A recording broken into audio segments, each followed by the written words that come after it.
Bonjour les abonnés, écoutez, aujourd'hui il y a Franck qui est venu me voir. Alors c'est moi qui lui ai demandé de venir me voir. Pourquoi? Parce que j'ai eu plein d'abonnés qui m'ont posé plein de questions. À force de voir la 3008, c'est vrai que voilà, le monsieur qui est venu avec la 3008, il est vraiment adorable et gentil. Bon, il peut pas passer à l'écran à cause de son travail, mais c'est quelqu'un qui est vraiment super sympa. Bon, j'ai pas mal laissé sa voiture et franchement je suis un peu surpris parce qu'on a fait un petit test de promenade après avoir rechargé sa voiture et je disais à Franck, en fait, sur un simple petite accélération, enfin sur 200 mètres, il a perdu 4 km. Donc je me dis, c'est pas comme ça chez Tesla. Et franchement, après les enregistrements, là on parle évidemment de la recharge de la voiture. Bah écoutez, franchement, chez Tesla, bon, j'aimais bien Tesla, hein, parce que c'est très technique, très pointu, mais là j'aime encore plus Tesla parce que quand j'ai vu chez Peugeot le 3008, c'est une catastrophe, ça marche pas du tout de la même manière. Donc regarde, Franck, alors les abonnés m'ont dit tous, il y en a une vingtaine quand même qui m'ont laissé ce message, ils m'ont dit s'il te plaît Manu, fais un truc, ramène la voiture. Donc là voilà la voiture, elle est magnifique, elle est vraiment très belle la couleur. Alors je crois que tu m'avais dit que c'était la couleur sapin, c'est ça? Sapin. Ouais, sapin. Donc en fait, alors c'est un covering en réalité, hein, les abonnés. Alors moi, c'est vrai que sur l'écran, regarde, il est magnifique parce que ça fait un brillant métallique. C'est comme certains, je sais pas si tu vois, regarde à l'écran, avec les yeux ici, on voit pas. Mais quand on regarde à l'écran, ça fait des reflets qui sont super beaux. Franchement, voilà, bon, elle est très belle, mais la couleur, franchement, la première fois que je l'ai vue, je me suis dit waouh, c'est la classe. Donc regarde, ils m'ont dit, s'il te plaît, ramène la voiture. Donc là, en fait, évidemment, elle n'est pas en train de recharger parce que il n'y a personne dedans.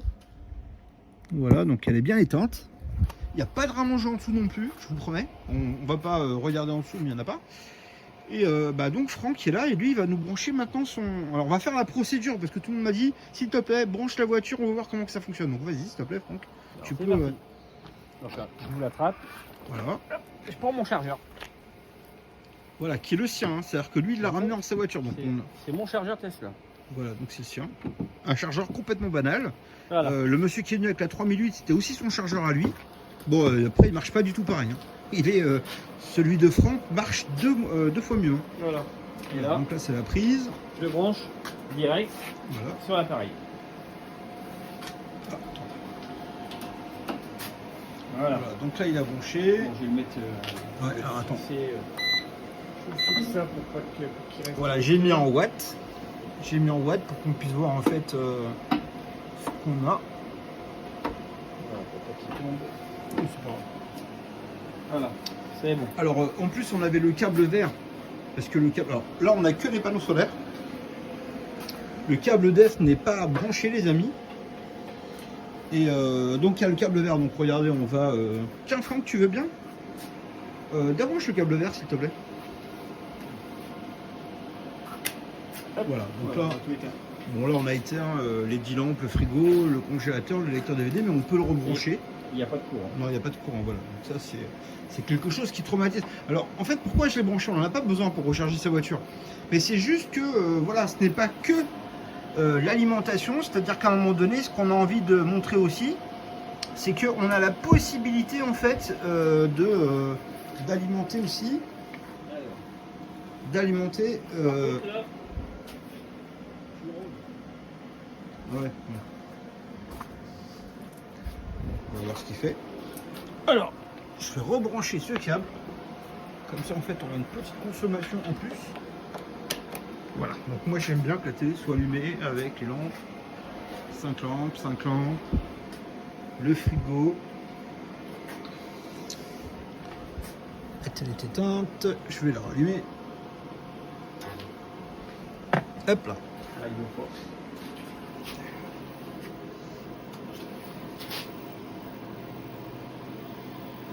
Il veut pas partir. Je sais pas pourquoi il veut pas partir. Alors, comment on fait d'habitude? On fait comme ça. Et ça part. Eh, vous avez vu un peu, c'est du direct. Ah oui, il y a le truc rouge qui est allumé. Bon, ce que je vais faire, je vais le déverrouiller puis je vais le remettre. D'accord, vas-y. Voilà. Ah oui, on vous cache rien, hein. On vous montre tout. Alors, je fais déverrouiller. Même quand ça marche pas, on vous montre. Alors, démarrer la recharge. Est-ce que ça va partir? Il part pas. Alors, la commande démarrer la recharge n'a pas abouti. Alors, je vais déverrouiller. Voilà. Voilà, je déverrouille. Hop. Voilà, j'ai déverrouillé. Et je vais la remettre.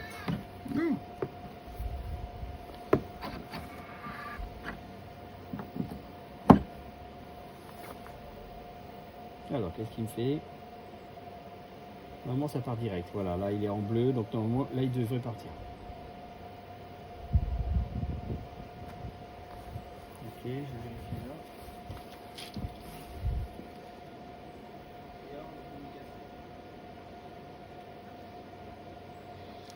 Alors à chaque fois que il vient, ça marche très bien. Et là, c'est... Hein?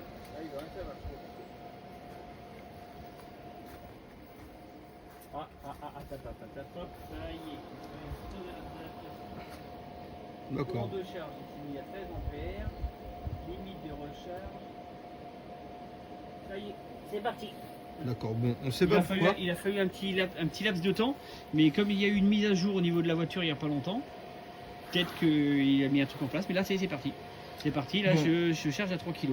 Voilà, donc les abonnés, regardez, on n'a pas effacé, on a laissé ça. Pourquoi? Parce que, voilà, je dis pas que c'est parfait, mais tout simplement, en fait, voilà le petit truc qui recharge, parce que j'ai dit que le orange, il coûte 550 € hors taxe, d'accord? Donc j'appuie bien sur le fait que c'est des prix hors taxe, mais pour 550 €, voilà, donc là, le but du jeu, c'est de... Voilà, donc là, il charge bien. Voyez, il fait ça pour Noël, le truc, c'est vraiment chouette. Et donc là, en fait, on voit bien qu'on produit 3 kW. Donc, on a 1500 watts, 1600 watts de panneaux solaires. Et actuellement, on sort 2900 watts, d'accord? Donc, c'est exactement comme pour la 3008. On avait la moitié, mais on arrive à produire parce que, encore une fois, on prend sur les panneaux solaires et l'autre partie, en fait, sur les batteries, d'accord? Donc là, maintenant, on est arrivé à 2000 watts. Donc là, ça fonctionne vraiment très très bien, enfin du moins. Alors, ce qui ramène l'électricité, évidemment, ce sont les panneaux solaires qui sont là, d'accord? Et encore une fois, on n'est pas branché sur EDF, donc on n'est pas relié à EDF. Alors, la petite discussion qu'on avait eue l'autre jour avec Franck, parce que Franck, il avait bien compris, ce que je voulais faire, en fait, ce que je mettais à cause du contre-jour, c'est que tout simplement, en fait, on avait expliqué, et Franck l'avait compris aussi, c'est que les abonnés me disent oui, mais ça sert à rien parce que si tu n'as que 8 panneaux, tu n'as que 4000 watts, et 4000 watts, c'est pas suffisant en fait pour démarrer la puissance et la consommation. Bah écoutez, regardez, là je vais vous expliquer et je vais faire point par point. Regardez, on a le frigo, le congélateur, le lecteur DVD, la télé, bon, les 5 lampes là, 5 lampes là-bas. Et actuellement, on recharge bien la voiture de Franck. D'accord, bon, les brancher dessus, mais vous pouvez venir avec votre voiture, hein, parce que c'est vrai que Franck, je l'appelle toujours parce qu'il est super sympa, il habite vraiment pas loin. Mais c'est vrai que, voilà, si vous êtes abonné et que vous n'êtes pas très très loin, venez comme ça, on fera des petites vidéos avec vous. Donc là, ce qui est intéressant, c'est que tout simplement, on prend ce qu'on peut sur les panneaux solaires, et le reste qu'on n'a pas de disponible, parce que là, actuellement, il y a un petit peu de soleil, mais c'est pas ouf non plus, hein, d'accord? Mais bon, en tout cas, c'est mieux que l'autre jour, parce que l'autre jour, il pleuvait, là, il pleut pas. Mais ce qui est intéressant, c'est qu'on prend ce qu'il y a de disponible sur les panneaux solaires. Alors peu importe s'il y a 100 watts, s'il y a 500 watts, s'il y a 1000 watts, ou s'il y a 2000 watts, ou s'il y a 3000 watts. On prend ce qu'on a sur les panneaux solaires. Par exemple, ici, on a 2000, d'accord? Et bien on prend 2000 et on rajoute 1000 watts des batteries, d'accord? Donc en réalité, on est en train de consommer un peu moins de 50 ampères, 50 ampères par heure. Donc on prend les 2000 watts qui viennent des panneaux et on prend 50 ampères en plus au niveau des batteries. Donc de 2000, on passe à 3000 parce que la voiture de Franck, qui est vraiment une super... Alors franchement, la première fois qu'on a chargé, j'ai trouvé super parce que justement, elle chargeait directement à 3 kW. Et là, je vais énerver tout le monde. Je vais vous expliquer pourquoi la Tesla est largement mieux que la Peugeot. Alors pourquoi? Alors, il y a un abonné aussi, un asiatique en fait, il veut pas que je dise du mal de sa voiture, donc je vais pas le citer. Mais en fait, quand on a essayé de charger, il y a un gros défaut. Le même défaut de chez Peugeot. Et en fait, je me dis un truc. Je tiens à vous le dire, les abonnés, c'est que tout simplement, regardez bien, là ce que vous voyez, là on a chargé directement la voiture, mais comme si c'était une panne. C'est-à-dire que si vous êtes en panne avec votre voiture électrique et que vous avez un ami qui vous ramène un groupe électrogène, donc le groupe électrogène n'a pas de compteur Linky, d'accord? Et là, en fait, écoutez bien ce que je vous dis parce que c'est grave. Si vous vous arrêtez sur le bord de la route et que vous avez un groupe électrogène, peu importe si c'est un essence ou c'est un diesel, vous allez réussir à recharger votre voiture pour repartir à la station-service, pour recharger sur votre borne, d'accord? Parce que regardez, là la preuve, elle démarre avec un système qui produit du courant comme un groupe à électrogène, mais qui n'est pas un groupe à électrogène, parce que c'est un système autonome. Mais là, la Tesla, l'avantage qu'il y a sur une Tesla, je vous dis honnêtement, c'est que c'est possible. Voilà. Donc sur les voitures bizarres qui ont un nom à coucher dehors, même si elles sont plus fortes que Tesla, sachez une chose, c'est que si vous voulez brancher un groupe à électrogène dessus, eh ben, le système recherche le compteur Linky. S'il n'y a pas de compteur de Linky, eh ben, ça ne démarre pas. Donc moi j'étais choqué de voir ça. Donc j'ai plusieurs personnes qui sont venues avec cette marque. Et ben c'est choquant de se dire que si vous avez un groupe à électrogène et que vous voulez faire comme avec une Tesla, et ben ça ne démarrera pas parce que le système il veut identifier d'abord le groupe à électrogène, enfin il veut identifier le compteur Linky pour pouvoir démarrer. Donc s'il n'identifie pas le compteur Linky, il ne démarre pas la charge. C'est assez aberrant, d'accord? Et par exemple, le collègue qui est avec moi pour la 3008, je me suis rendu compte que c'est pas la même chose. Mais par contre, voilà, le taux de rechargement, il est vraiment beaucoup plus bas. C'est-à-dire qu'en fait, il recharge avec la moitié de la puissance de Franck. Je vous explique. Là, par exemple, Franck recharge à 3 kW. C'est pas 3 kVA, c'est réellement 3 kW. Franck, t'es d'accord? C'est bien oui, 3 kW, pas 3 kVA. Non, 3 kW. Alors que le monsieur avec la 3008, c'est 2,2 kVA en fait. Et ben si on regarde des kVA, ce que ça représente, c'est tout simplement exactement la moitié de ce que recharge actuellement Franck. Et ça, je trouve ça aberrant parce que là, par exemple, là, on a quand même, bon, c'est Franck, il a une borne chez lui, donc il n'a pas besoin de mon installation. Mais moi, en fait, si vous voulez, voilà, moi aussi, je pense acheter une voiture pour mon amoureuse princesse Adroit qui fait pas mal de kilomètres par jour. Vu que j'ai pas mal d'électricité, et ben depuis que je connais Franck, c'est vrai que il m'a donné une idée. Je me dis, tiens, j'achèterai. Alors moi, même si je ne fais aucun kilomètre, parce que je travaille chez moi, donc je suis tout le temps chez moi, j'ai pas besoin de voiture. Et même des voitures, j'en ai plein. Bon. Mais tout simplement, en fait, pour recharger, pour faire quelque chose de l'électricité que j'ai en plus. Et ben, ça m'a donné envie. Parce que, bon, je me dis, Franck m'a donné le prix de la voiture. Et je me dis, mais pour le prix de la voiture, pour la puissance, voilà, c'est quand même très, très performant comme voiture. Moi, j'aime bien la performance. Et donc, j'apprécie vraiment ce genre de voiture. Je sais ce que ça représente comme puissance. Je sais comment que ça fonctionne bien. Et donc, je suis sensible aux caractéristiques techniques de la voiture, d'accord ? Et par exemple, là, avec l'ami qui est venu avec la 3008, tous les abonnés sont mes amis, et ben j'étais surpris de voir en fait la différence. Et surtout que sur une simple accélération, on va dire, il a perdu 4 km, je trouve ça scandaleux presque. Parce que je trouve que les firmwares, en fait, le logiciel d'exploitation des moteurs sont pas super au point, quoi. D'accord? Donc voilà. Écoutez, en tout cas, ça m'a fait plaisir de revoir. Tenez, là je vois un petit truc qui est marrant. C'est qu'actuellement, on recharge, on a 2593 watts de panneaux solaires et on ne prend que 25 ampères dans les batteries. Et là, on produit 3000 watts en rechargement. Donc on a 2005 pour 3000 watts. Donc le complément en fait dans la batterie ne se fait que de 25 ampères, ce qui n'a rien. D'accord? Bon, comme je vous disais tout à l'heure, en fait, il y a un soleil voilà, moyen. Bon, après, c'est un peu brumeux, mais bon, c'est quand même super sympa. Donc les abonnés, c'est simple, tout simplement. On prend de l'électricité, on consomme de l'électricité qu'on a. Donc si on n'a pas sur les panneaux solaires, donc vraiment pour répondre aux questions des abonnés, une chose très importante, regardez ici. D'ailleurs Franck, on en a parlé la dernière fois, parce que je lui dis Franck, toi tu l'as compris, il m'a dit oui. Donc là ce qui est intéressant, si vous voulez, c'est que par exemple, ici ça fonctionne, il n'y a pas de problème, mais il n'y a pas de batterie. Donc si vous consommez plus que ce que la machine peut sortir, eh ben, elle ne peut pas. C'est-à-dire que tout simplement, si vous avez la puissance qui est disponible et que vous voulez l'utiliser, il n'y a pas de problème. Mais à contrario avec ça, ce qui est intéressant, si vous voulez, c'est que tout simplement, si vous voulez consommer de l'électricité que vous n'avez pas en instant T sur les panneaux, eh ben, c'est capable de prendre sur les batteries. D'accord? Donc là, c'est vraiment intéressant dans le sens où vous avez la possibilité de disposer de toute votre puissance de rechargement, c'est-à-dire pour le cas de Franck. Alors vraiment pour le cas de Franck, hein, parce que pour le coup, j'ai eu pas mal de Tesla. Tout le temps, on a eu le même résultat avec les 3 kW. Alors en fait, si vous voulez, c'est exactement les mêmes chargeurs d'origine. Hein. Est-ce que tu connais le prix du chargeur?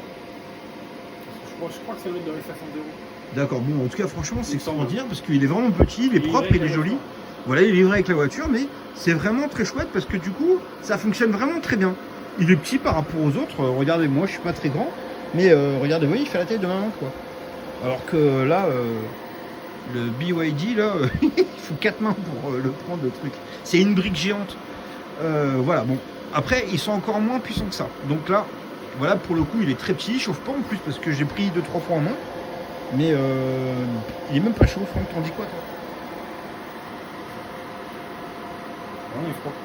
Voilà, donc il y a un abonné qui m'a dit ouais, mais le truc, si vous faites fonctionner à fond, il va cramer, c'est pas prévu pour dépasser 2 kilos. Ben écoutez, je suis désolé, là, voilà, non mais franchement, il y a combien de temps que tu l'as branché, Franck? Là, ça fait quoi? Ça fait 10 minutes à peu près. Voilà, bon, bah franchement, même si ça fait 3 minutes, il est complètement froid. Hein. Alors j'ai pas un thermomètre, mais ça serait intéressant d'avoir un thermomètre, mais honnêtement, il chauffe pas du tout. Donc là, on va couper ici. Et en fait, on va faire augmenter la puissance. Voilà. Donc là, on recharge les batteries dans l'autre sens. C'est-à-dire que tout simplement, regardez, les flèches, maintenant, elle est vers le bas. Donc là, on a 5000 watts de panneau directement qui recharge uniquement. Alors, j'ai fait exprès de ne pas le brancher au début parce que tout simplement, la deuxième partie de la question que les gens ils me font, c'est est-ce qu'il est réellement possible de mettre 5 kW? Alors, quand je vous ai dit que je vends ce produit parce que j'ai acheté la licence, en fait, la puissance de cette machine, c'est 4 kW. Après, on a la possibilité de le flasher, d'accord? Donc là, actuellement, il ne faut pas le voir comme le fonctionnement de la machine telle qu'elle est vendue par le fabricant. Même s'il n'est pas ciblé par ma marque, en fait, j'ai acheté la licence et en fait, ils l'ont modifié. Donc actuellement, vous voyez que on arrive à 5 kW, d'accord? On est arrivé tout à l'heure à 5 kW, d'accord? Donc si vous pouvez mettre 5 kW, alors je l'avais expliqué pourquoi la dernière fois avec Franck, d'ailleurs je crois que c'était avec toi, je l'avais dit. Pourquoi en fait j'ai voulu 5 kW. On a aussi 5 kW là-bas, d'accord? Alors pour moi les 5 kW c'est important, pourquoi? Parce que tout simplement si vous avez une installation chez vous sur votre toit de la maison, normalement, Franck, tu as combien toi sur toi de ta maison? 3 kilos. 3 kg parce que c'est le standard, c'est-à-dire que si tu veux mettre des panneaux solaires sur le toit, tu en as 12 de 250 watts, mais normalement tu n'as pas le droit de dépasser les 3 kW. Donc voilà, si vous voulez mettre 5 kW, bah en fait, simplement, si vous mettez un complément des quelques panneaux, par exemple, moi, ce que je vous avais dit, c'est si je vous vendais 8 panneaux solaires pour avoir un minimum de démarrage, vous pouvez rajouter en fait les panneaux solaires sur le toit. Donc vous pouvez faire un mixte, d'accord? Donc là, en fait, si vous voulez, il n'y a pas de souci. C'est-à-dire que là, on voit, tout à l'heure, on l'a fait fonctionner en sous-alimentation. Bon là, maintenant, il recharge même les batteries, comme on les a déchargées tout à l'heure. Ben là, on voit qu'en fait, le système, il recharge à 17 ampères. Donc là, tout simplement, ça recharge dans l'autre sens, d'accord? Donc voilà, on a 3700 watts. Et on recharge la voiture de Franck. C'est quoi, lui passer en 4ème vitesse? C'était quoi, c'est la voiture de police? Oui. D'accord. Là, on a carrément la police maintenant qui font des excès de vitesse dans les rues piétonnes. On l'a vu arriver tellement vite, j'ai pas eu osé le courage de le filmer. Des fois qu'on prenne les plaques, mais bon, je trouve que c'est aberrant, quoi. Bon, bah écoutez les abonnés, dites-moi maintenant de quoi vous voulez qu'on en parle, enfin de quoi vous voulez qu'on parle, parce que honnêtement, je crois que Franck, tu avais peut-être quelque chose à dire ou à rajouter par rapport à ça, parce que c'est assez bizarre que tout simplement les gens, écoutez, je vous assure, hein, venez voir avec votre propre voiture. Mais honnêtement, voilà, il n'y a pas de secret, il n'y a pas de fil, hein, il n'y en a pas en dessous. On recharge réellement sur la prise. Et Franck vous a dit tout à l'heure qu'en fait, il ne comprenait même pas le petit bug qu'il y a eu.